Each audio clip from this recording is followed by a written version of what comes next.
ഞാൻ ഇന്ന് നിൽക്കുന്നത് വയനാട്ടിൽ മാനന്തവാടിയിൽ നിന്ന് 2 കിലോമീറ്റർ ഇപ്പുറമായിട്ട് വള്ളിയൂർ കാവ് എന്ന് പറഞ്ഞ പഴയ പുരാതനമായ ഭഗവതി ക്ഷേത്രത്തിലാണ്. അപ്പം ഞാൻ താമസിച്ചിരുന്നത് മീനങ്ങാടിയാണ്. അവിടുന്ന് ഒരു 27 കിലോമീറ്റർ പോകണം. അപ്പോൾ കൽപ്പറ്റയിൽ നിന്ന് നമ്മൾ മാനന്തവാടി റൂട്ടിൽ പോയാൽ ഈ അമ്പലത്തിന് മുന്നിൽ കൂടിയാണ് പോകുന്നത്. ഇതാണ് വള്ളിയൂർ കാവ് അമ്പലത്തിലോട്ടുള്ള കവാടം.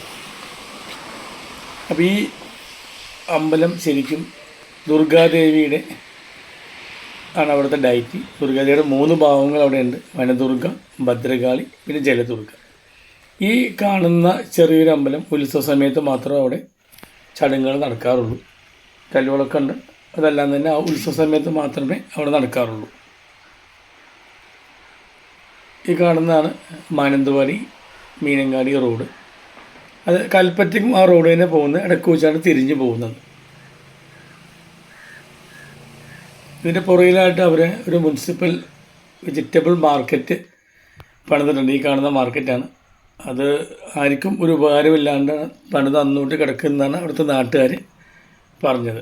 ഇപ്പോൾ ഈ വഴി എന്ന് പറയുമ്പോൾ മഴക്കാലത്ത് കംപ്ലീറ്റ് ചെളിയായിരിക്കും. കാരണം സൈഡിലൊക്കെ കണ്ടങ്ങളാണ്. സ്വാഭാവികമായിട്ട് അവിടെ ചെളി ഉണ്ടാവും. അപ്പോൾ നമ്മൾ നടന്നു പോകുന്ന ഈ വഴി കൂടാണ്ട് വേറൊരു വഴി കൂടി നമുക്ക് അമ്പലത്തിന് മുന്നിൽ കാറുകളെത്താം. പക്ഷേ ഈ വഴിയാണ് കുറച്ചുകൂടി നമുക്കൊരു ഗ്രാമീണ ഭംഗി നമുക്ക് തോന്നുന്നത്.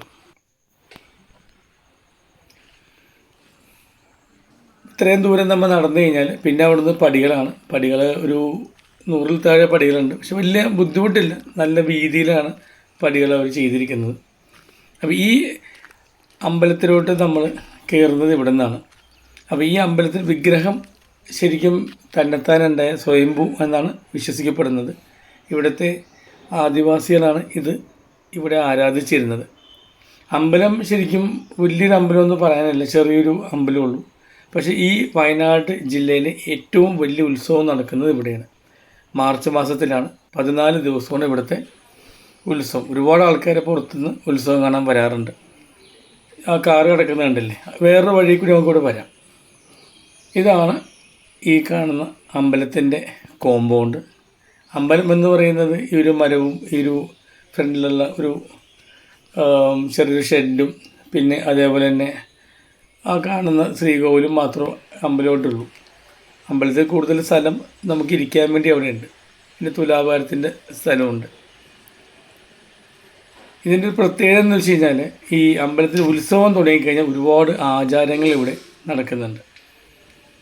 അപ്പോൾ അതിൽ ഒരു ആചാരമാണ് നാളികേരമായിട്ട് അടിയാറന്മാർ അഭിഷേകത്തിന് വേണ്ടി ഒരു ആറാട്ട് നടത്തുന്നത്, വലിയൂറമ്മയ്ക്കുള്ള ആറാട്ട്.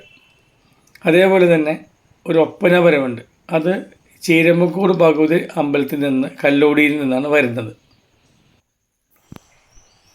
അതിനുശേഷം ഇവിടെ വെച്ച് രുദ്ര കോവിലുണ്ട്. എന്ന് വെച്ച് കഴിഞ്ഞാൽ ഒരു സിംബളിക്കായിട്ടുള്ള ഫൈറ്റാണ്. ഗോഡസും ധാരക ആയിട്ടുള്ള അസുരനും തമ്മിൽ. അവസാനം അതിൽ ദേവിയാണ് ജയിക്കുന്നത്.